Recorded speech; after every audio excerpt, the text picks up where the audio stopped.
June 12, 1944. 0740 hours. Northern outskirts of Arezzo, Italy. The morning air carried a sharp smell of dust and broken plaster as the front pushed deeper into urban terrain. The Italian campaign had entered another grinding phase. The Allies advanced through streets that twisted without pattern, flanked by thick stone walls and narrow alleys that channeled every movement. German forces pulled back in measured steps, choosing where to hold and where to bleed the attackers. In these contested blocks, the SD-KFZ 251 half-track became one of the most feared threats. It moved with enough speed to surprise infantry and carried enough firepower to cut down entire squads before they could react. The vehicle's open top and thin armor suggested vulnerability, but its mobility inside these cramped streets made it lethal. Dozens of Allied units reported similar situations: short sightings, fast engagements, then sudden casualties. Mortar teams struggled to get angles. Bazooka teams often arrived seconds too late. The half-track's agility created a tactical problem with no easy answer. Private Thomas Fletcher moved through the rubble-lined street with a practiced caution. He carried no illusions about what waited around the next corner. He had watched two platoons get torn apart by a half-track only 3 days earlier. The men tried to set up a bazooka position, but the vehicle rushed through the intersection before they stabilized the tube. A burst from its mounted MG-42 ripped through the forward squad. The survivors crawled behind stonework and waited for artillery that never came. Fletcher had stood among the wounded afterward, looking at walls marked with bullet spray and at bodies that had no business lying in a place where civilians once bought bread and olives. These losses forced him to think with a clarity that bordered on desperation. The infantry needed a way to stop these machines fast. Not at range. Not after setup. They needed a method that required no heavy weapon, no long preparation, no radio call for support. They needed something immediate. Fletcher came from London. His hands carried years of skill from butcher shops where heavy carcasses swung from overhead rails and metal hooks bore weight that exceeded anything a human could lift alone. He learned early that a few inches of steel, shaped with precision, could control or stop mass that moved with force. A slipping carcass could injure or kill, so every knot and every chain mattered.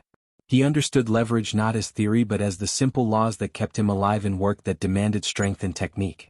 War forced him to recall these memories with new intensity. While others studied the silhouette of the half-track, Fletcher studied its undercarriage. He noted the exposed axle lines.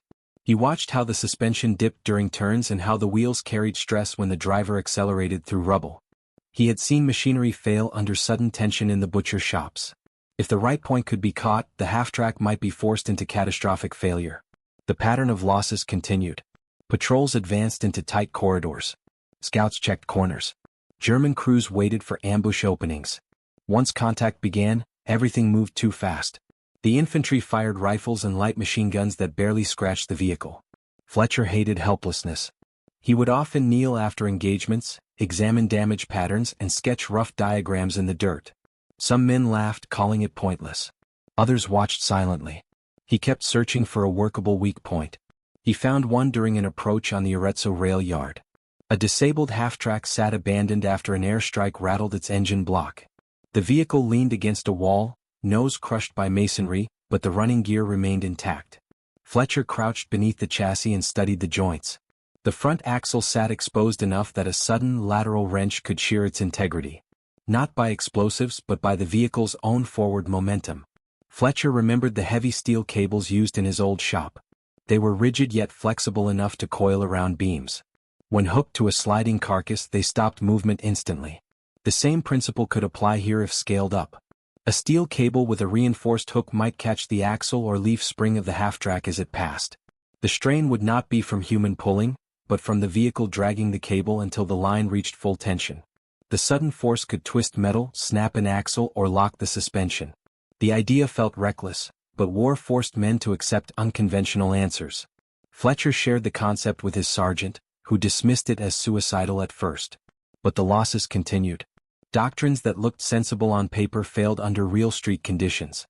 After another brutal ambush on the next block, the sergeant told Fletcher to try his experiment. The materials came from wreckage, scrap piles, and whatever Fletcher could salvage. A squad found a coil of heavy-gauge cable near a damaged workshop. A local blacksmith, still living in the rubble, offered to heat and reshape an oversized butcher's hook that Fletcher sketched from memory. The man barely spoke English, but he understood metal and weight. His hands shaped the hook with careful strikes, thickening its curve and reinforcing the spine. Fletcher welded the hook to the cable using a field kit meant for vehicle repair. The result looked crude. It also looked strong. Now came the method. A cable stretched across a street could be spotted by any German scout. It needed concealment. Fletcher experimented by embedding the hook under loose rubble and laying the cable flat in dust. 2 riflemen positioned themselves on opposite sides of the street, ready to pull the line tight only when a vehicle approached. Early trials failed. The cable lifted unevenly. The hook snagged too early or not at all. After 4 attempts, Fletcher refined the system. He anchored one end to a broken column and assigned 2 soldiers to lift the free end at the last moment. The hook would drag under the half-track, bounce upward as the cable came under tension, and strike the axle at the exact moment the vehicle accelerated out of the corner. Fletcher tested the system on an abandoned Italian truck. The hook caught the axle and twisted it with a violent snap. The truck lurched forward and collapsed onto its damaged wheel. The men watching froze. They had never seen a simple cable stop a vehicle with such force. It planted a seed of grim hope in a unit that had seen too many hopeless positions in the narrow streets of Italy. The test provided proof. Now they had to try it in combat. June 14, 1944. 0615 hours. The low sun cast long shadows across the torn facades of Arezzo's northern blocks. Dust hung in the air like fine powder, stirred by each step of the forward elements as they advanced through streets narrowed by fallen masonry. The Germans had withdrawn overnight, but patrols reported engine noise in the direction of Via della Misericordia, a corridor known for repeated half-track ambushes. The Allied infantry moved with tense precision. Every intersection carried the threat of a sudden burst of MG-42 fire that could turn the morning into chaos. Fletcher advanced with his squad, the steel cable coiled across his shoulder, the reinforced hook wrapped in cloth to muffle its clatter. No one spoke. They all understood. The stakes. If the half-track appeared, they needed to act before the machine accelerated. A moment's hesitation would erase their chance. Fletcher briefed the men on the plan once more before taking position. 2 riflemen would hold the free end of the cable across a recessed doorway opposite the rubble pile where he anchored the fixed end. A 3rd man would watch the corner with binoculars ready to signal. Fletcher positioned the hook beneath a scattered layer of bricks and plaster chips. The concealment needed to look natural. Any sign of deliberate placement would warn the Germans. He pressed the hook deeper, adjusted the angle, and laid the cable flat against the ground. The line vanished into dust within seconds. The setup took less than a minute. The men crouched behind cover, eyes fixed on the narrow bend at the street's far end. The waiting stretched into a slow and uneasy stillness. Fletcher controlled his breathing. His mind returned to the butcher shops of his youth. He remembered the careful tension applied to cables when shifting heavy carcasses, the risk of sudden movement, the necessity of steady hands. Here the stakes were immeasurably higher. A mistake meant not a broken hook, but dead soldiers piled in a street already littered with battle scars. He watched for dust movement, engine vibration, or the rhythmic clatter of tracks on stone. After several minutes, faint metallic noise echoed between the walls. It grew louder, steady, purposeful. The Germans were approaching. The scout with binoculars lifted his hand in warning. Fletcher's squad tightened their grip on weapons. The engine noise sharpened as the half-track pushed into the bend. Sunlight glinted off its sloped armor. Its commander scanned the street with a machine gunner ready to fire at the first suspected threat. The vehicle crawled forward at a controlled pace, the driver hugging the shadowed side of the buildings. Fletcher waited until the nose of the half-track crossed the midpoint of the hook. He whispered to the riflemen. They yanked the free end upward. The cable lifted in a single fluid sweep. The hook slid under the chassis and struck the axle assembly as the vehicle accelerated out of the turn. The impact sent a metallic crack through the street. The half-track lurched violently. Its right front wheel jerked sideways. The axle twisted under the sudden torque. The vehicle ground forward for 2 meters before the joint sheared with a sharp, catastrophic snap. Metal shrieked. Weight shifted. The half-track slumped to its disabled side. The machine gunner toppled against the shield. The commander grabbed the rim and shouted orders. The driver attempted to reverse, but the damaged axle locked the wheel in place. Smoke and dust rose from the collapsed suspension. Fletcher exhaled for the first time in 10 seconds. The squad fired immediately. Rifle rounds struck the armored plates. A Bren gunner advanced from cover and placed suppressive fire across the vehicle's open top. The German crew realized their exposed position and raised their hands. The caboose section of the half-track shook from the volley, forcing the occupants to abandon their weapons. A white cloth emerged from the interior. The firefight ended in less than a minute. What remained was a disabled war machine lying crooked in the rubble, defeated by a tool built from scrap, memory, and necessity. The men gathered around the half-track, marveling at the damage. The hook remained embedded in the shattered axle housing. The cable stretched rigid across the street. The point of failure sat exactly where Fletcher predicted. He crouched to inspect the metal, noting the deformation and the way tension had distributed through the joint. The sight confirmed his understanding of leverage under stress. The infantry finally had a method that worked in their environment. It required no explosives. It required no heavy launchers. It used the enemy's own momentum to destroy itself.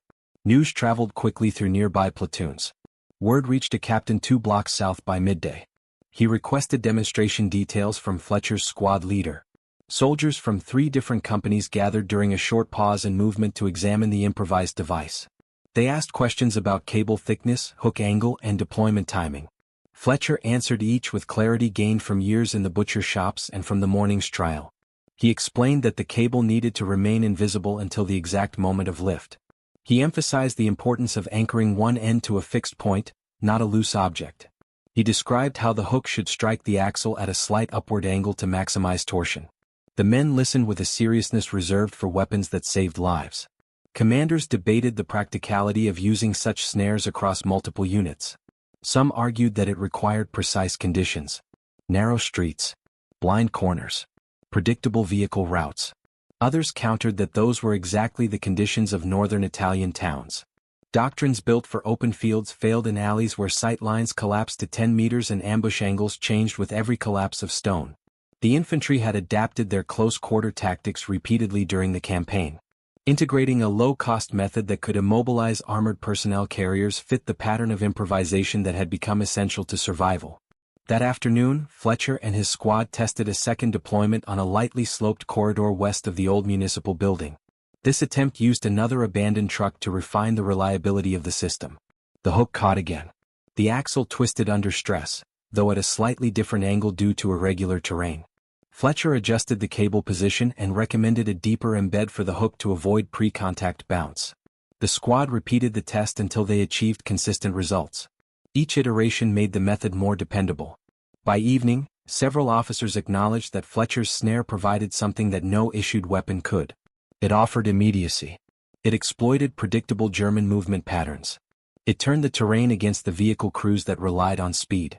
Most important, it gave infantrymen a sense of agency in a fight that often left them powerless against armored threats. Moral shifts like these affected performance in ways that reports never captured. Men who believed they could act held ground longer. They pushed forward with more confidence. Fletcher's innovation helped give them that confidence in streets where a half-track's approach once meant retreat or death. June 15, 1944. 0540 hours. A cold breeze moved through the shattered northern districts of Arezzo as the Allied advance resumed. Morning patrols stepped over broken roof tiles and scorched timber while engineers cleared debris from the previous night's shelling.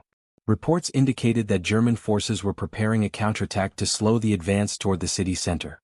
Intelligence officers believed that several SDKFZ 251 half-tracks had maneuvered into flanking positions near the district's central artery, Via del Orto. The threat forced every squad to brace for sudden armor-supported ambushes that could cut off progress within minutes. Fletcher moved with his unit through a series of alleys, the cable coiled across his shoulder once again, the hook wrapped carefully to silence its weight.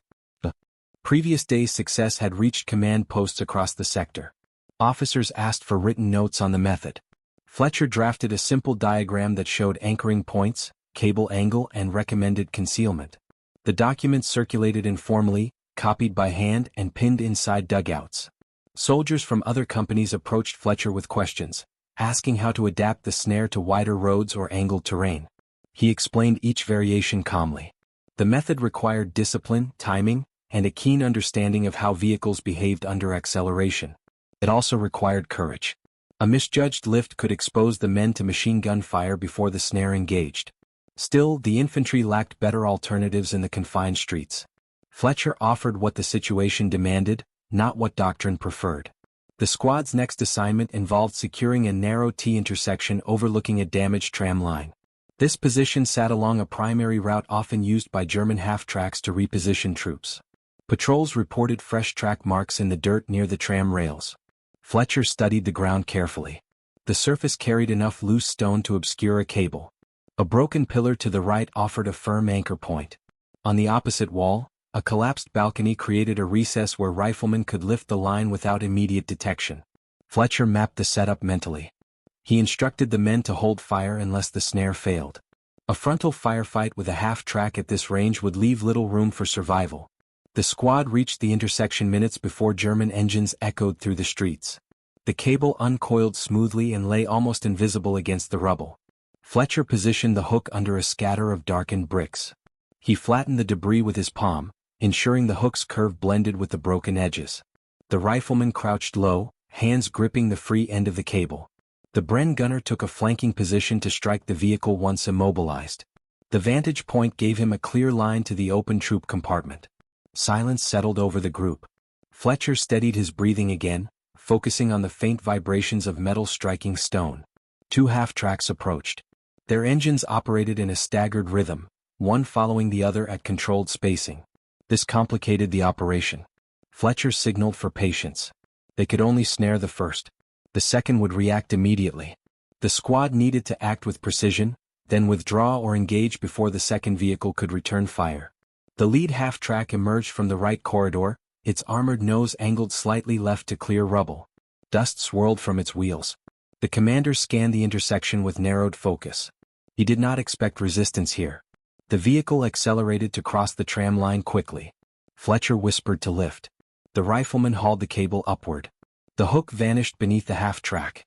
The axle struck it with force. A piercing metallic crack rang out. The vehicle pitched forward as its right suspension collapsed. The wheel folded under the chassis. The half-track slid sideways, scraping stone until it jammed against the tram rail. The machine gunner inside lost his grip as the mount jerked violently. The squad opened fire. The Bren gunner cut a burst across the open top. German soldiers shouted from inside. Smoke rose from the grinding metal. The second half-track braked sharply. Its commander shouted for reverse, but the narrow street prevented maneuver. The vehicle attempted to back away while three German infantrymen dismounted to return fire. Fletcher's squad engaged them in a short firefight. The Germans ducked behind a damaged fountain and fired sporadic bursts. The angle favored the Allies.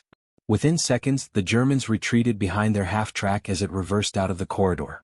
The enemy vehicle withdrew to regroup, leaving the disabled machine and wounded crew behind. Fletcher advanced toward the immobilized half-track cautiously. He inspected the axle once more. The hook struck the housing at a clean upward angle, exactly as intended. The impact tore the joint and locked the wheel. The vehicle lay crooked, half-rested against the tram line, its mobility destroyed. The men from his squad took positions around it and secured the crew. The Germans surrendered without argument. Their vehicle had become a coffin on wheels. Attempting to fight from it would have been suicide. By midday the event passed through command channels. Officers met Fletcher in a temporary command post set inside a damaged wine shop. They asked detailed questions about cable thickness and deployment timing. They requested estimates on the reliability of the method if used against armored cars or lighter troop carriers. Fletcher answered what he could. He stressed that the technique relied on terrain and timing. It worked best on straight approach angles where the driver accelerated after rounding a bend. He warned that open roads or wide intersections reduced effectiveness. Still, the officers recognized value in the creativity. They requested that Fletcher instruct 2 additional squads on the deployment process. Outside the shop, soldiers from other units examined the captured half-track. They ran their fingers along the shattered axle and murmured about the force needed to break it. Some wondered whether the Germans would adapt once they realized the vulnerability. Fletcher told them that any adaptation required time. New awareness meant drivers would slow down, reducing the shock effect that made half-tracks so dangerous in ambushes. Even that change benefited the infantry. A slower half-track gave more opportunity for infantry to scatter, reposition, or bring heavier weapons to bear. That evening, Fletcher walked alone through a silent alley lined with shattered windows and abandoned carts. He looked at the cable draped over his shoulder and understood the strange nature of innovation born in war. A butcher's tool had become a weapon that saved soldiers. He did not feel pride. He felt a sober acceptance of necessity. War stripped people of the lives they once led, Yet pieces of those lives returned when least expected. In his case, the years spent lifting carcasses and managing weight had surfaced to meet a problem that doctrine could not solve. Later that night he met with the squad to review the operation. They discussed what worked and what needed refinement. Fletcher recommended a faster lift to reduce early detection. He suggested anchoring the cable slightly lower to improve angle of contact. The men nodded, understanding the precision required. They knew the next engagement could arrive at any hour. June 17, 1944. 0640 hours. Dawn light crept across the cracked stone walls of eastern Arezzo as the Allied infantry prepared to push deeper into the contested districts. The previous days had shown a pattern. Each German withdrawal created narrow windows of advance before counterattacks struck from unpredictable angles. Half-tracks remained the centerpiece of these counterattacks. Their speed allowed them to seize alleys before infantry could establish firing positions. Their armor shielded machine gunners who swept corridors with devastating bursts. Fletcher's cable snare offered a partial answer, but he knew its effectiveness depended on conditions that shifted every hour. Rainfall hardened or softened debris. Shelling altered street angles. Rubble piles collapsed under weight. He studied each location with a practiced eye, knowing that a misjudged angle could turn a calculated tactic into a fatal gamble. The squad's next target lay near the old Civic Archive building, a block of heavy stone that had survived multiple bombardments. Intelligence indicated that German forces had fortified positions inside the structure while using half-tracks to ferry ammunition through the adjoining lanes. Fletcher studied the map. The eastern approach formed a narrow funnel that curved into a blind corner. This geometry favored the snare. He instructed the men to move quickly and quietly. The cable lay coiled across his back. The hook remained wrapped in cloth to hide its shape and prevent clatter. Each man understood their role with practiced calm. They reached the corner by 0710 hours. The air carried faint vibrations from engines somewhere beyond the buildings. Fletcher examined the debris along the road. The ground near the left wall had accumulated a layer of finer rubble from a collapsed roof. This texture provided ideal concealment for the cable. Opposite it, a broken column stood firm enough to anchor the fixed end. Fletcher crouched, unwrapped the hook, and placed it beneath a thin cluster of stone fragments. He ensured the curve faced upward at the correct angle. The riflemen took their positions. The Bren gunner waited behind a collapsed window frame, ready to fire at the moment of immobilization. Minutes later, the sound of an engine echoed between the walls. Fletcher recognized the rhythm immediately. A half-track operated in low gear, preparing to accelerate through the turn. German tactics favored sudden bursts of speed when entering open stretches. Fletcher signaled the men to prepare. The hook sat perfectly hidden. The cable lay flat, melding with dust. The squad breathed in unison as the vehicle approached the corner. The armored nose appeared. Sunlight glinted across the front plate. The driver corrected slightly to clear a fallen beam. The commander scanned the street while gripping the mounted MG-42. The half-track accelerated. Fletcher whispered the command. The rifleman lifted the cable. The hook slid under the chassis. A sharp metallic crack split the air as the axle absorbed the full tension. The vehicle jolted, pitching its right side downward. The suspension failed instantly. The half-track skidded sideways, grinding into the wall and throwing dust into the air. The machine gunner attempted to fire a burst. The sudden tilt disrupted his aim. Bullets struck the stone above Fletcher's position. The Bren gunner responded with a controlled volley across the open compartment, forcing the German crew to duck. The driver tried to keep the vehicle upright, but the twisted axle locked the wheel at an impossible angle. Within seconds, the half-track became a stationary target. The Germans raised their hands. Two infantrymen inside shouted for medical help for a wounded comrade struck during the collapse. Fletcher ordered the squad to hold fire while they secured the prisoners. He knelt beside the damaged axle once more. The impact produced a cleaner break than previous engagements. The hook remained embedded in the joint. The cable stretched taut across the street. Fletcher touched the metal to examine heat buildup. The deformation followed the exact pattern he expected. The force of the half-track's own acceleration had multiplied the tension through the line, delivering catastrophic failure to the running gear. The men around him murmured their approval. The method continued to prove reliable under varied conditions. By midday, a larger force assembled to storm the Civic Archive building. Fletcher joined the approach team. The snare had already removed one of the German mobility assets, leaving the defenders with fewer options for reinforcement or evacuation.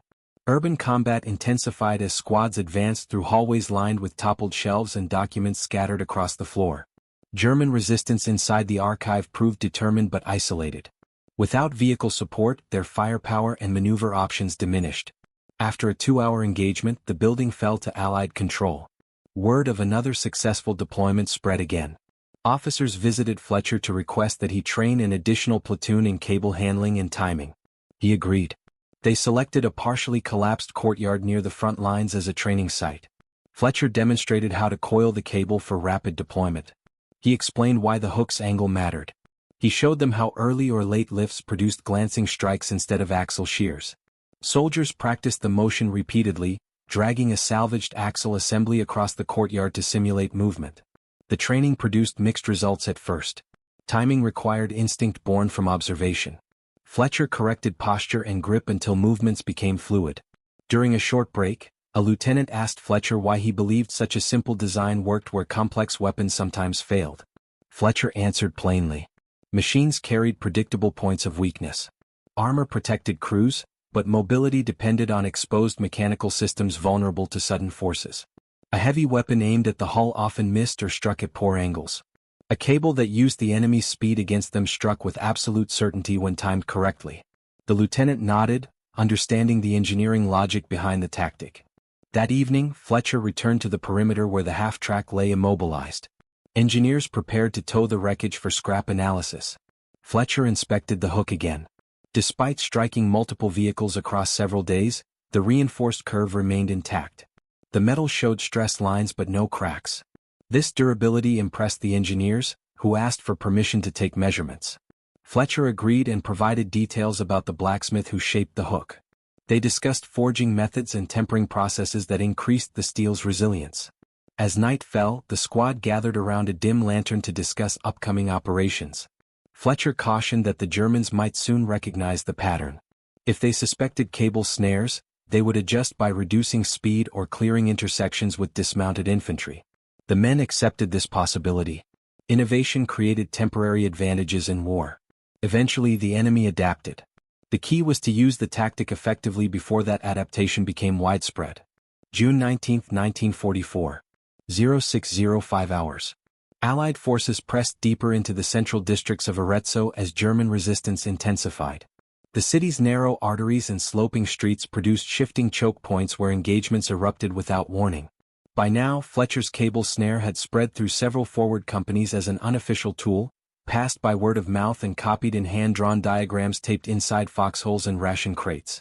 Officers treated it as an improvisation suited for specific terrain rather than formal doctrine, yet its value had become undeniable.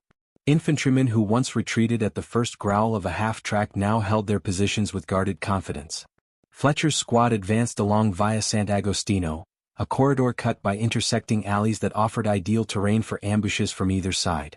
German counterattacks the previous evening confirmed that at least 3 half-tracks operated in this sector. Their mobility allowed them to exploit gaps in the Allied push and deliver troops into isolated pockets of resistance. Fletcher paused near a broken drainage culvert and studied the layout. The street kinked sharply 10 meters ahead. A half-track rounding the bend at speed would have little time to react to a hidden snare. The squad prepared the cable once more. Fletcher placed the hook under a thin crust of debris that blended with the surrounding stone. The anchor point sat firm within the fractured base of a collapsed storefront. Engine noise approached from the west. The vibrations matched the signature of a half-track moving at combat speed. Fletcher whispered instructions to the riflemen holding the free end. They crouched low, gripping the line with steady hands. The Bren gunner positioned himself behind a fractured archway. The half-track's front plate emerged as it cleared the bend. The machine gunner scanned the street, unaware of the danger beneath him. Fletcher signaled. The rifleman hauled the cable upward. The hook vanished under the chassis and struck metal with brutal force. A sharp metallic snap cut through the air. The half-track's right wheel locked instantly. The vehicle swerved, tore into the wall, and halted in a violent lurch. Dust exploded outward. The gunner fell from his mount as the compartment tilted. The squad fired a short volley to suppress the crew. The Germans shouted and raised their hands. The immobilized vehicle became a captured asset within seconds. Fletcher inspected the axle again. The brake ran clean along the angle he predicted. The hook sat wedged deep inside the joint. It reinforced everything he believed about mechanical stress under sudden tension. As the squad secured the prisoners, a distant engine roared from the alley to the south. A second half-track accelerated toward the intersection. The squad scrambled for cover. German doctrine often paired vehicles during advance operations. Fletcher's instinct told him that the enemy intended to recover or support the disabled machine. The street allowed no space for another snare. The men prepared for a direct firefight. The second half-track braked sharply when it sighted the immobilized vehicle. Its commander shouted orders. German infantry dismounted and advanced cautiously. The squad engaged them in controlled bursts. The firefight lasted several tense minutes. Allied reinforcements arrived from the rear and pressed the Germans back. The second half-track reversed and withdrew under covering fire. The brief clash demonstrated an important truth. The snare worked, but it required the correct conditions. When those conditions vanished, the infantry still relied on conventional tactics. Fletcher understood this balance. His method offered advantage, not immunity. Later that morning, a major from battalion headquarters visited Fletcher. He requested a full explanation of the tactics' development, usage, and reliability. Fletcher described the butcher shops of London, the hooks used to secure carcasses, and the principles of leverage that guided his idea. The major listened intently. He noted that such innovations rarely emerged from manuals. They came from experience, observation, and necessity. He asked whether the tactic could scale to other environments. Fletcher responded that open countryside rendered it ineffective. Urban terrain created its opportunity. Narrow alleys forced vehicles into predictable angles. Stone walls hid the cable. Speed amplified the force.